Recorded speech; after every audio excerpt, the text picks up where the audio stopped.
নমস্কার বন্ধুরা, আবারও সকলকে স্বাগত জানিয়ে আজকে একটা নতুন ভিডিও নিয়ে উপস্থিত হয়েছি।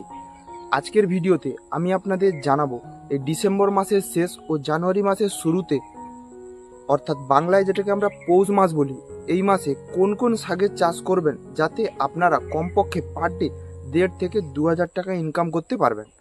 তাই ভিডিওটা সকল চাষির জন্য খুবই গুরুত্বপূর্ণ হতে চলেছে। ভিডিওটাকে স্কিপ না করে লাস্ট পর্যন্ত দেখবেন। আর আমার চ্যানেলে যারা নতুন সদস্য আছেন তাদের উদ্দেশ্যে জানাই, এখন কি করছেন, চ্যানেলটাকে সাবস্ক্রাইব করুন এরকম নতুন নতুন কন্টেন্ট পেতে। তাহলে চলুন আজকের ভিডিওটাকে শুরু করি। প্রথমত আপনাদের জানাই, এই শীতকালীন সময়ে সঠিক সবজি বলুন বা শাকের চাষ করা অত্যন্ত জরুরি। কারণ এই সময় অন্যান্য সময়ের অপেক্ষা শাকসবজির চাষটা বেশি পরিমাণে হয়।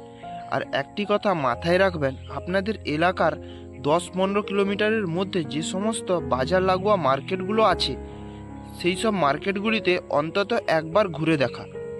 কারণ মার্কেটে গেলেই বুঝতে পারবেন কোন শাকের চাহিদা বেশি আর কোনটার কম।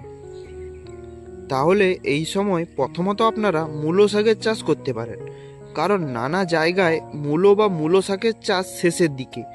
এই মুহূর্তে অনেকে আবার বলবেন, মূলো বা মূলো শাকের বাজার তো এখন ডাউন আছে। তাই তো আমি আপনাদের মূলো শাকের চাষের কথা জানাচ্ছি।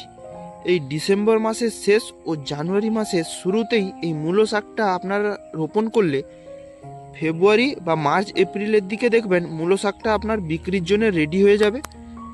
আর এই সময় দেখবেন বাজারে মূলো শাকের চাহিদাটাও বেশি। তাই মূলো শাকটা আপনারা এই ডিসেম্বর মাসের শেষ ও জানুয়ারি মাসের দিকে রোপণ করুন, তাহলে দেখবেন ভালো টাকা আপনারা উপার্জন করতে পারবেন। দ্বিতীয়ত লাল শাকের চাষ। লাল শাককে আপনারা সারা বছর যে কোনো মরশুমে চাষ করতে পারেন। খুবই লাভবান ও অল্প পরিশ্রমী সবজির চাষ। আর যাদের নিজে ছোট ছোট বাজার লাগোয়া সবজির দোকান খুলে বসেন, তাদের জন্য খুবই মুনাফা উপার্জনকারী একটি শাকের চাষ। তাই এই সময় লাল শাকের চাষও করতে পারেন। এরপরে আপনারা ধনেপাতার চাষ করতে পারেন, কারণ ধনেপাতার বাজারের মূল্য এই সময় একটু ডাউন হলেও দেখবেন ধনেপাতাটা শীতকাল আসার আগে খুব দাম বেশি হয়, আর গরমকাল আসার আগে বাজারের দাম খুব ভালো থাকে। তাই এই সময় যদি ধনেপাতাটা রোপণ করেন, তাহলে দেখবেন ঠিক গরমকাল আসার আগে আগেই আপনার ধনেপাতাটা রেডি হয়ে যাবে বিক্রি করার জন্য। ওই সময় বাজারের ভালো টাকা আপনারা উপার্জন করতে পারবেন। তারপরে এই ডিসেম্বর মাসের শেষে ও জানুয়ারি মাসের শুরুতে খুবই জনপ্রিয় ও লাভবান সবজি চাষ হিসেবে পরিচিত, তা হচ্ছে পুঁই শাকের চাষ।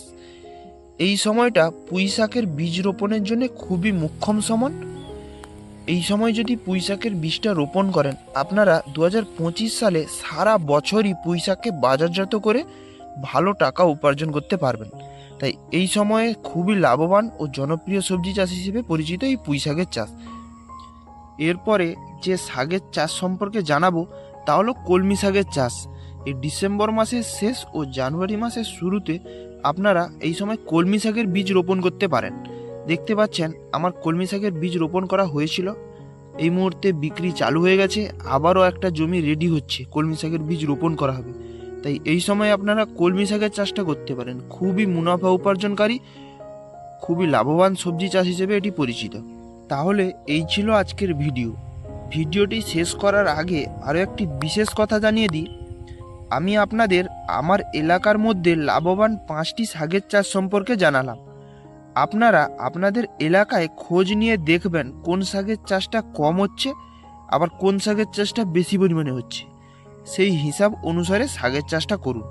তবে আমি গ্যারেন্টি দিচ্ছি, এই 5টি শাকের চাষ করলে আপনারা 2025 সালে ভালো পরিমাণে অর্থ উপার্জন করতে পারবেন। তাহলে আশা করি ভিডিওটা আপনার উপকারে আসবে। যদি ভিডিওটা ভালো লাগে, ভিডিওটিতে একটি লাইক দিয়ে চ্যানেলটাকে সাবস্ক্রাইব করে যেতে ভুলবেন না। ধন্যবাদ।